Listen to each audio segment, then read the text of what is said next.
हाँ जी, my screen is visible.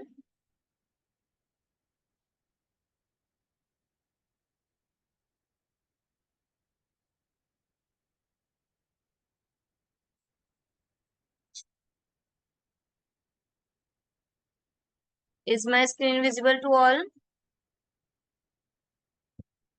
Yes, ma'am. Okay. हाँ जी, हमारा चैप्टर थर्ड चल रहा है। फर्स्ट टू चैप्टर हमारे हो चुके हैं मैनेजरियल इकोनॉमिक्स के। थर्ड चैप्टर है डिमांड फोरकास्टिंग। ठीक है, सबसे पहले हमने डिमांड पढ़ा ऊपर चैप्टर्स में। डिमांड क्या होता है? हाँ जी, what do you mean by demand?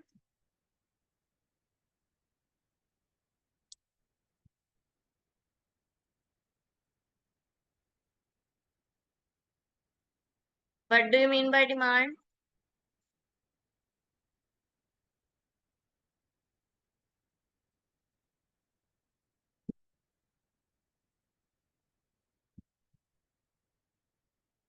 Demand means market में कितने लोग हमारे प्रोडक्ट को लेने के लिए रेडी हैं, विलिंग है। जितना हम कॉस्ट मांग रहे हैं, जितना प्राइस हम मांग रहे हैं, उतना प्राइस पे करने के लिए भी रेडी है। That is demand for the product in the market. ठीक है। अब डिमांड फोरकास्टिंग यानी कि हमने डिमांड को फोरकास्ट करना है। फोरकास्ट क्या होता है? फोरकास्ट भी हमने पहले पढ़ा है, यानी कि कितनी डिमांड आने वाले टाइम में होगी हमारे प्रोडक्ट के लिए, उसको हम बोलेंगे कि हमने क्या किया, डिमांड को फोरकास्ट किया। डिमांड को एस्टिमेट करना। ठीक है। फर्म लेवल पे डिमांड यानी कि स्टेट में, ठीक है, लोकल रीजन में, माइक्रो लेवल पे जब डिमांड फोरकास्टिंग करेंगे दैट इज फर्म लेवल। और इंडस्ट्री यानी कि मार्केट लेवल पे जब हम रीजन और नेशनल लेवल पे चले जाएंगे। ठीक है, उसमें सिर्फ स्टेट और आसपास का रीजन था, इसमें हम नेशनल लेवल पे चले गए तो इंडस्ट्री। ठीक है, यानी कि मार्केट में चले जाएंगे जब हम। देन नेशनल लेवल में नेशनल ही आ गई, नेशनल इनकम, नेशनल एक्सपेंडिचर। ठीक है, एग्रीगेट उनका गवर्नमेंट के लेवल पे डिसीजन लेंगे। इंटरनेशनल लेवल जब हम आउटडोर से वर्क करेंगे, यानी कि एक्सपोर्ट इंपोर्ट करेंगे।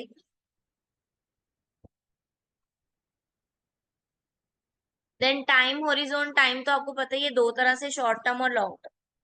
ठीक है, शॉर्ट टर्म में क्या आएगा, कुछ फिक्स रहेंगे, कुछ फैक्टर वेरिएबल होंगे। और लॉन्ग टर्म में सबके सब वेरिएबल होंगे। क्लियर है? शॉर्ट टर्म में कुछ फिक्स्ड है और कुछ वेरिएबल है, यानी कि आप कुछ को चेंज कर सकते हो, लेकिन कुछ फैक्टर्स हैं जिनको आप चेंज नहीं कर सकते। लेकिन लॉन्ग टर्म में आपके पास सब कुछ वेरिएबल है, आप कुछ भी चेंज कर सकते हो।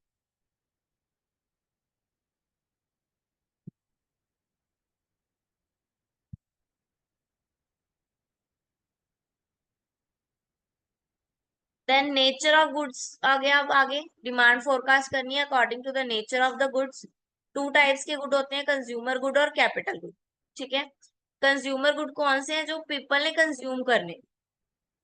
ठीक है, जो डेली वेयर के गुड्स हैं दैट इज कंज्यूमर गुड, जो उन्होंने कंज्यूम करने के लिए लेनी।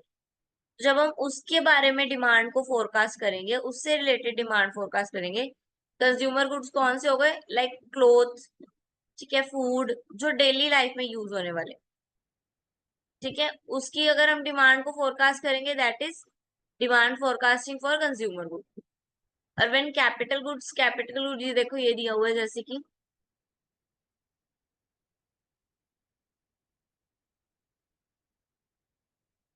जैसे की बिल्डिंग खरीद रहे हैं कोई, ठीक है, कोई मशीनरीज खरीद रहे हैं, रेफ्रिजरेटर खरीद रहे हैं, लग्जरी आइटम्स खरीद रहे हैं, दैट इज कैपिटल गुड्स। ठीक है, जो हम बार बार नहीं लेंगे, लेकिन जब भी लेंगे तो ज्यादा अमाउंट हमारा खर्च होगा।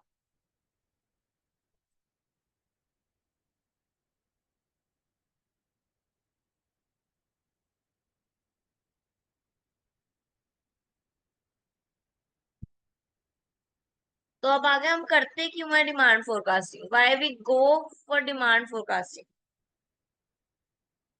हाँ जी, क्यों करते हैं डिमांड फोरकास्टिंग? अभी हमने पढ़ा कि डिमांड फोरकास्टिंग है क्या, तो करेंगे क्यों डिमांड फोरकास्टिंग?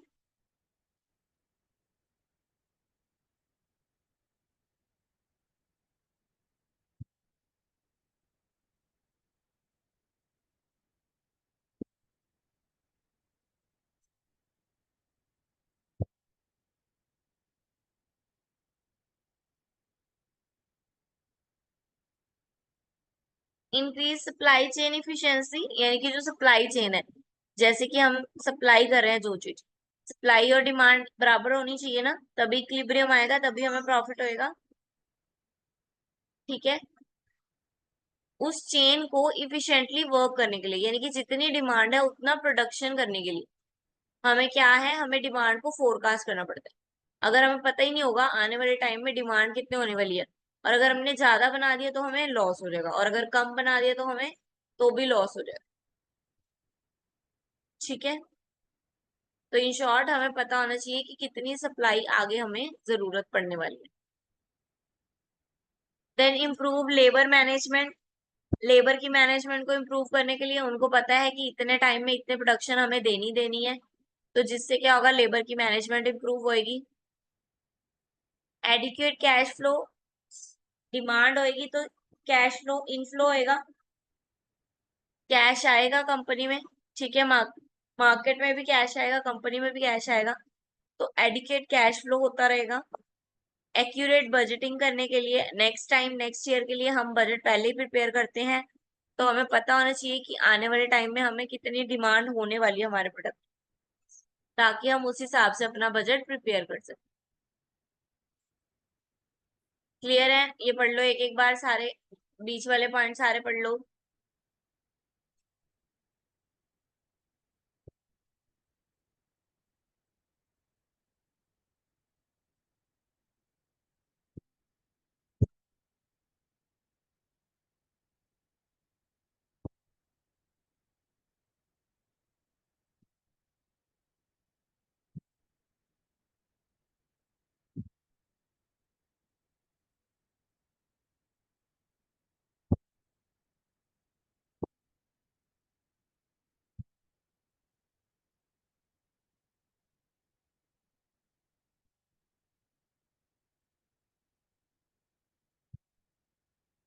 हाँ जी, डन।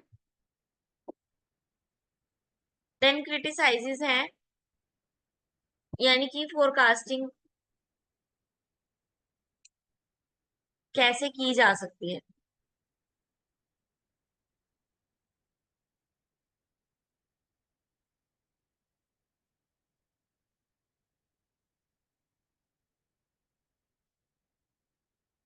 एक्यूरेसी होनी चाहिए, ठीक है, जो भी फोरकास्टिंग के मेथड हम लगाने वाले हैं उसमें हमारी एक्यूरेसी होनी चाहिए, यानी कि करेक्ट क्लियर रिजल्ट होने चाहिए। फ्लेक्सिबिलिटी, यानी कि कंसिस्टेंट होनी चाहिए, रीजनेबल होनी चाहिए, रेगुलर होनी चाहिए। इकोनॉमिक, इकोनॉमिकली होनी चाहिए, ठीक है, ज्यादा एक्सपेंसिव ना हो हमारे लिए, ठीक है, हमें एडिशनल कॉस्ट ना लगानी पड़े उस पे। क्विक रिजल्ट आने चाहिए हमारी फोरकास्टिंग से। अवेलेबिलिटी एंड टाइमलाइंस, जल्दी होने वाली हो, इजी होने वाली हो, और टाइमली होने वाली हो। ड्यूरेबिलिटी, हमें इसको बार बार चेंज ना करना पड़े, एक बार डिमांड फोरकास्ट की उसको बार बार चेंज ना करना पड़े, थोड़ी लंबे ड्यूरेबल के लिए हो, लंबे समय के लिए हो।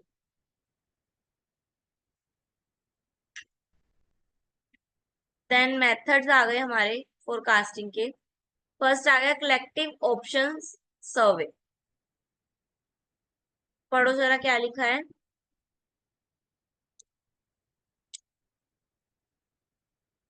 Cell personnel are closest to the customer and have an feel of the market, thus they are most suited to assess customer reaction to company's product. Hence, each salespersons make an estimate of the expected sale in their respective area, territory, state, region. These estimated are collected, reviewed, and revised to make into account change in design, feature of product, change in selling price, projecting, advertising, and sales promotion campaigns, and anticipated change in competitor market policies.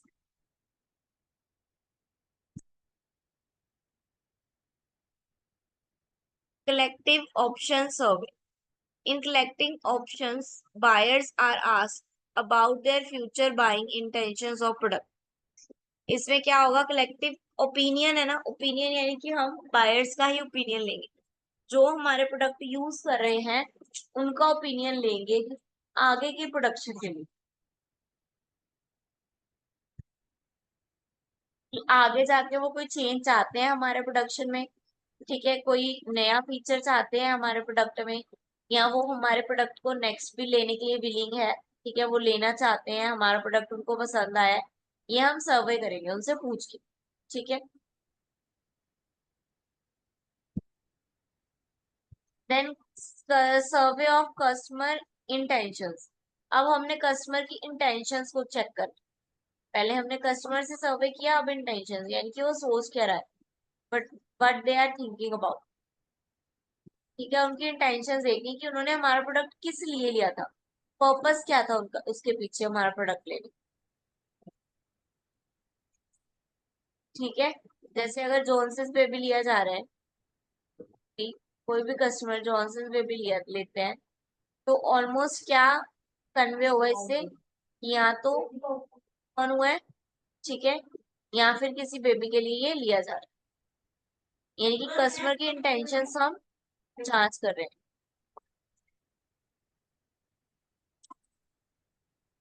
ताकि हम उस हिसाब से demand को forecast कर सकें। Then sales force composite method. Sales people are direct connect with the customer and therefore they are the best position to forecast demand. In the sale force composite method, each sales is asked about their estimated sales target in their respective zones, and then the estimated sales of all the sales persons are added together to get the forecast and future sale. Estimation may be made by surviving the male manager, sales representative, sales people, distributor and other who are directly in connect with the sale process.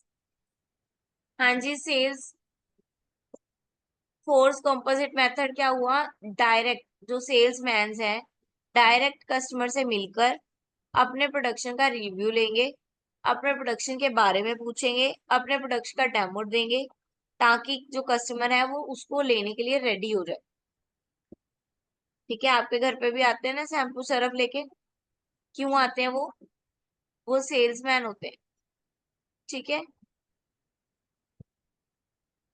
वो ये जानना चाहते हैं कि आपको हमारे product की need है या नहीं, और अगर है तो कितनी है, नेक्स्ट टाइम आप हमारा प्रोडक्ट लोगे या नहीं लोगे। Then expert opinion method. Expert opinion में हम एक्सपर्ट की एडवाइस देंगे कि नेक्स्ट प्रोडक्शन कितनी चाहिए या कितनी होने वाली है, ठीक है, जो एक्सपर्ट है उन्होंने एनालिसिस किया होता है सारी डिमांड का, उनसे सजेस्ट ले सकते हैं, सजेशन ले सकते हैं। ये कैसे हो सकती है, या तो ग्रुप डिस्कशन मेथड, यानी कि सारे के सारे, ये कब डेवलप हुआ था, ऑसबॉर्न की द्वारा 1953 में डेवलप किया गया था ये ग्रुप डिस्कशन मेथड। इसमें क्या होएगा, एक पूरा ग्रुप बैठेगा, यानी कि एक कंपनी जो है प्रोडक्शन वाली, वो पूरी कंपनी बैठेगी और आपस में डिस्कस करेंगे कि आने वाले टाइम में उनके प्रोडक्ट की डिमांड बढ़ने वाली है या कम होने वाली, और अगर बढ़ने वाली है तो क्या फैक्टर हो रहे हैं, अगर कम हो रही है तो क्या फैक्टर हो रही है, ठीक है। जब वो प्रॉपर इस बारे में डिस्कशन करते हैं, आपस में सवाल जवाब करते हैं, तो वो ग्रुप डिस्कशन मेथड बन जाता है। Then Delphi method.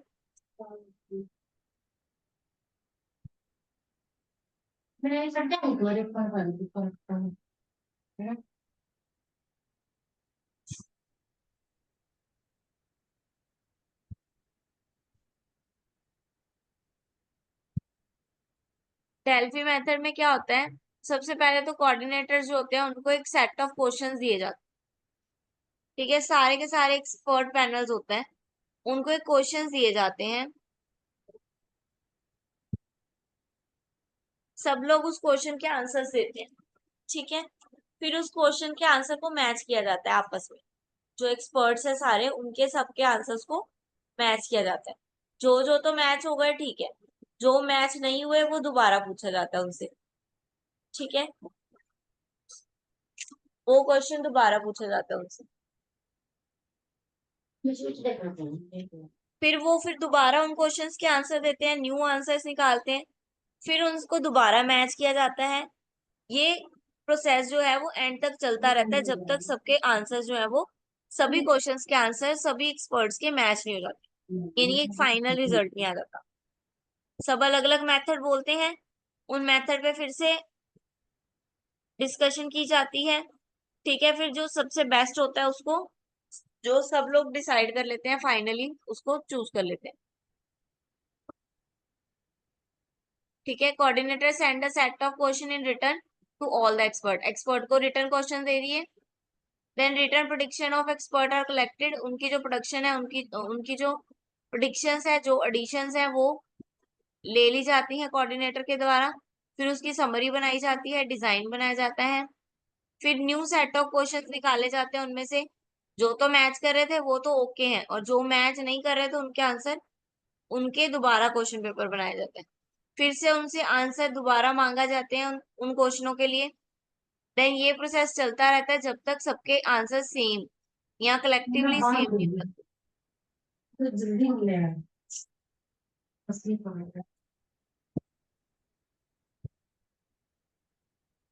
क्लियर है?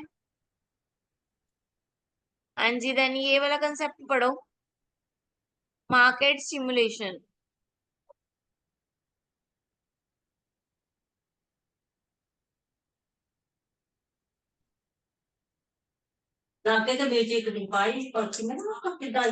मार्केट सिमुलेशंस रीड करो फटाफट।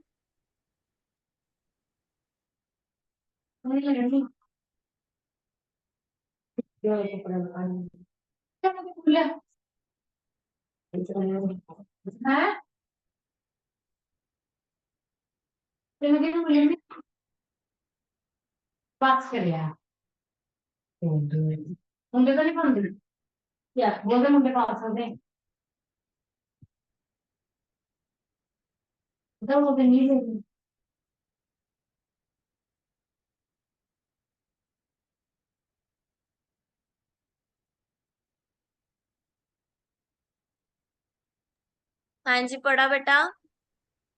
क्या लिखा है मार्केट सिमुलेशन में? इसमें यही लिखा है कि जो भी मार्केट के फैक्टर्स हैं, यानी कि जो मार्केट को इफेक्ट कर रहे हैं, स्टिमुलेट कर रहे हैं, उन फैक्टर्स के बारे में पता करना।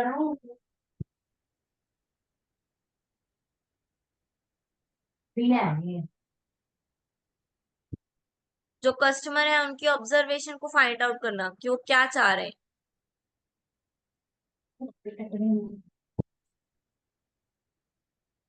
नॉमिनल ग्रुप टेक्निक आ गई हमारी, यानी कि डेल्फी मेथड में थोड़ा सा मॉडिफिकेशन किया गया है। इसमें क्या होगा, पैनल होगा 7 to 10 एक्सपर्ट का, इंटरेक्ट करेंगे आपस में, डिस्कस करेंगे, रैंक करेंगे सारी सजेशन को in decreasing order as per the following procedure. ठीक है, 7 से 10 लोगों का पैनल होएगा, वो सारी की सारी इंफॉर्मेशन को क्या करेंगे, आपस में इंटरेक्ट करेंगे, डिस्कस करेंगे और रैंक देंगे डिक्रीजिंग फॉर्म में, बढ़ते क्रम में।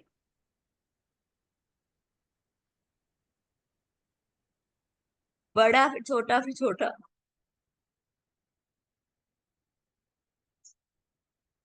देखो पढ़ा हो ये सारा, पढ़ के बताओ जरा मुझे। 5 जो उसकी प्रोसेसिंग स्टेज है, पढ़ के बताओ। आपने ही बताना है, मैंने नहीं बताना। ये 6 के 6 स्टेज बताओ, क्या लिखा है इसमें।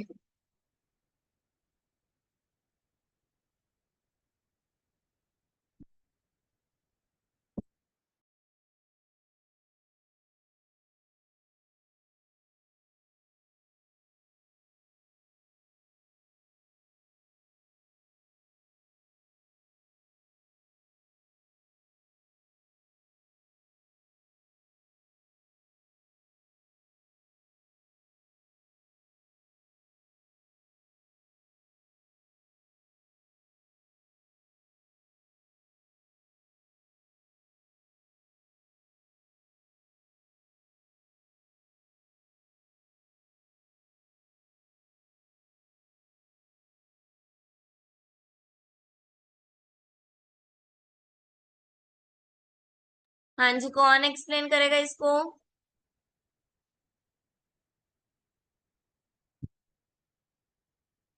आकाश, अमनदीप, कविता। जल्दी बताओ कौन एक्सप्लेन करेगा। करो एक्सप्लेन इसको फटाफट। इजी फॉर्म में लिखा हुआ है, सब समझ में तो आ रहा है।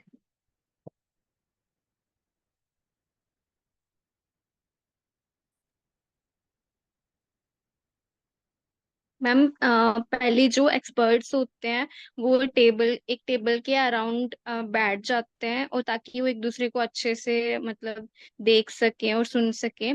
उसके बाद जो फैसिलिटेटर है वो उनके हाथ में जो भी फोरकास्टिंग के लिए क्वेश्चंस होते हैं वो उनको दे देते हैं, ताकि वो जो भी उनके आइडियाज हैं, जो भी उसके आंसर्स हैं, वो लिख सके। उसके बाद और उनको बोला जाता है आपने वन आइडिया ही शेयर करना है, ठीक है। नेक्स्ट। फिर जब सभी अपने अपने आइडियाज जो हैं वो लिख लेते हैं, फिर फैसिलिटेटर उनको कहते हैं कि जिसने जो आइडिया लिखा हुआ है वो उसको मतलब शेयर, वो उसको फ्लिप कर ले, यानी कि आपस में एक्सचेंज कर ले। नेक्स्ट।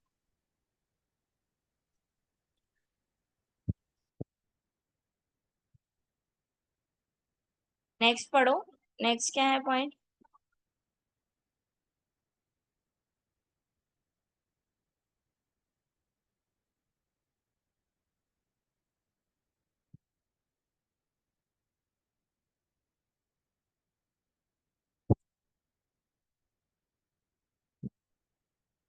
ठीक है, सारे आइडियाज को फ्लिप कर लिया, यानी कि सबने अपने अपने आइडियाज एक दूसरे को बांट दिए। फिर सब उस आइडिया पे डिस्कशन करेंगे, उसको पढ़ेंगे कि क्या दूसरे ने क्या आइडिया दिया है। फिर फाइनली सब डिस्कस करेंगे आपस में, और वो आइडिया निकालेंगे। ओवरऑल 25 30, 7 से 10 की टीम है, तो 7 से 10 में से जितने आइडिया निकल के आए हैं उन सब में से जो बेस्ट आइडियाज होंगे वो निकाल लेंगे उसमें से।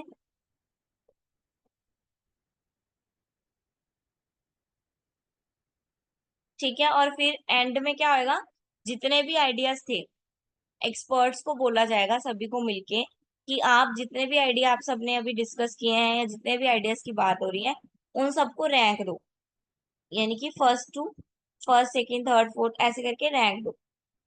इससे क्या होएगा, इससे कंपनी को हेल्प मिलेगी। अगर उनका फर्स्ट मेथड मान लो, इन केस फर्स्ट मेथड उनका वर्क नहीं कर रहा है, तो उनको ये नहीं है कि उनको सारे मेथड्स में ढूंढना पड़ेगा कौन सा मेथड लगा के देखें। उनके पास एक लिस्ट आ जाएगी आइडिया की, देन वो फर्स्ट के बाद सेकंड मेथड को ही अप्लाई करेंगे। देन सिंपल एवरेज मेथड कैसे निकालना है, जितनी भी डिमांड होगी उस पीरियड की सारी को टोटल करके उसके नंबर ऑफ पीरियड के साथ डिवाइड कर देंगे तो सिंपल एवरेज आ जाएगी। मूविंग एवरेज क्या होगी, सम ऑफ चूजन पीरियड, यानी कि देखो पीरियड बहुत सारे होंगे, मूविंग एवरेज में हम बीच बीच में से पीरियड उठाएंगे।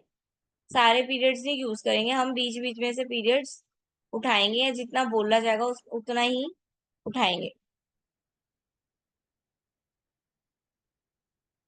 ठीक है, sum of chosen, demand of chosen period जितने भी चूज किया उसको, then number of chosen period नीचे, ऊपर सबका सम कर देंगे, नीचे नंबर लिखेंगे कितने पीरियड है। देन वेटेड मूविंग में क्या आएगा, फर्स्ट वेटेड को, सेकंड वेटेड को, थर्ड वेटेड को, सारी वेटेज को ऐड कर लेंगे।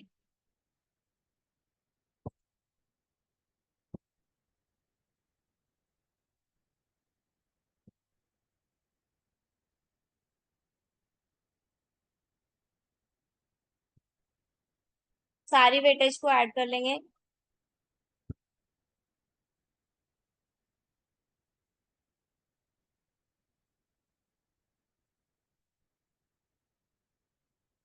Then regression analysis. हाँ जी पढ़ो, रिग्रेशन एनालिसिस क्या लिखा है।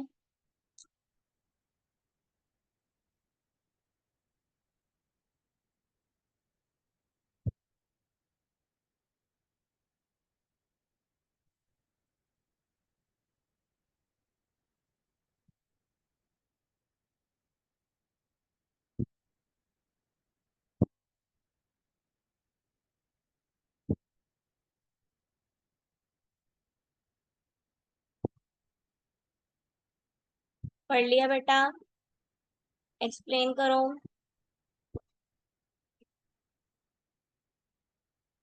गलत ही सही लेकिन बोला करो, ऐसे चुप ना रहा करो।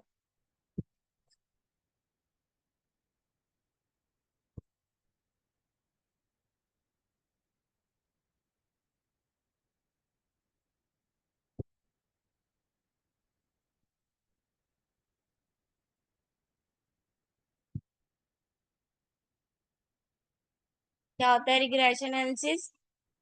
रिग्रेशन में क्या होता है, मेनली दो फैक्टर के बीच में रिलेशनशिप बताया जाता है। ठीक है, रिग्रेशन का मतलब है दो फैक्टर का रिलेशनशिप बताना। ठीक है, तो डिमांड फॉर कस्टमर में हम क्या करेंगे, रिलेशनशिप देखेंगे उनकी इनकम का और उनकी कंजप्शन का, कितना वो अर्न कर रहे हैं और कितना वो कंज्यूम करने के लिए रेडी है। That is regression analysis.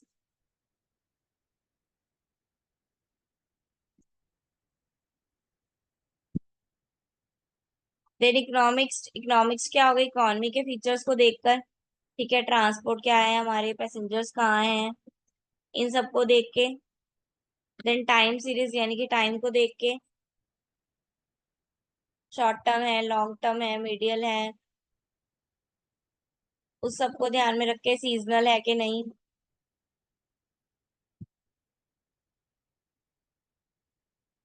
Then trend, trend तो पता ही है आपको, ट्रेंड क्या होता है, सब फॉलो भी करते हैं, है ना, वही वाला trend. According to trend production करना, जो ट्रेंड में चल रहा है उसी की प्रोडक्शन करना। Then cyclical fluctuation. Cyclic fluctuation क्या है कि जैसे हमने प्रोडक्शन साइकिल पढ़ा था, लाइफ साइकिल पढ़ा था, वैसे ही है। फर्स्ट इंट्रोडक्शन स्टेज, फिर उसको ग्रो करेगी वो, फिर एक मीडियम टर्म आ जाएगी जहाँ पे नो प्रॉफिट नो लॉस होएगा, और देन डिक्लाइनिंग, और देन फिर इंट्रोडक्शन में आएगी।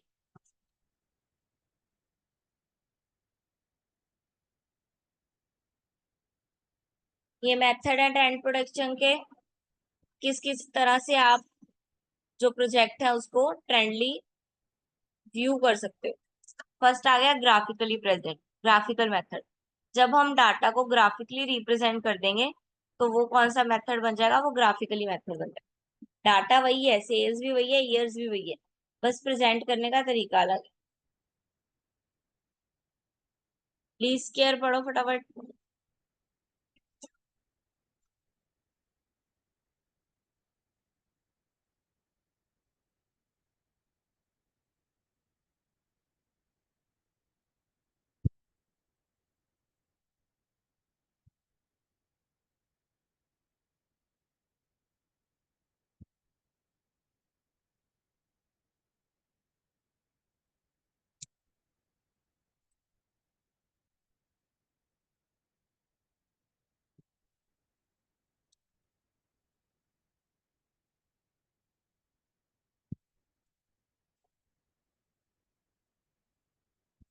हाँ जी, लीस्ट स्क्वायर मेथड सबसे पावरफुल मेथड है ये लीस्ट स्क्वायर मेथड।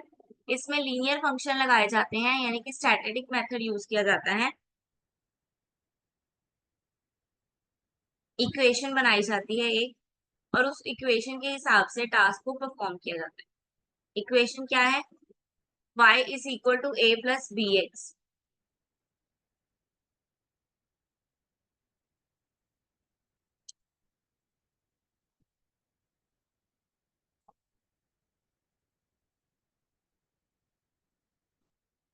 ठीक है, इसमें एक हमारा इंडिपेंडेंट वेरिएबल होएगा, एक हमारा डिपेंडेंट वेरिएबल होगा। देन इक्वेशन के हिसाब से इसको सॉल्व किया जाएगा। ये देखो, इसी को इक्वेशन को घुमा दिया, a is equal to Y इधर आ गया।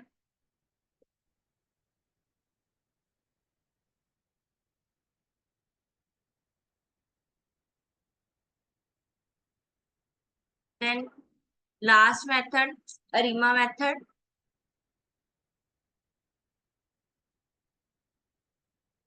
फुल फॉर्म क्या है, auto regressive integrated moving average. किसने दिया है, बॉक्स एंड जिन, जिनकी बॉक्स एंड जिनकिन का मेथड है, इसलिए इसको बॉक्स जिनकिन मेथड भी कहा जाता है।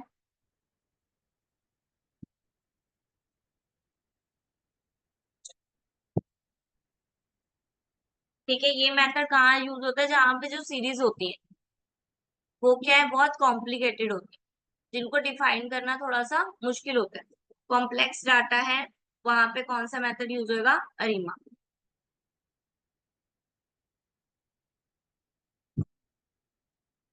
ठीक है, ये फिट रहता है किसके लिए, हर कॉम्प्लिकेशंस के लिए। हाँ जी, चैप्टर क्लियर है बेटा। Yes ma'am.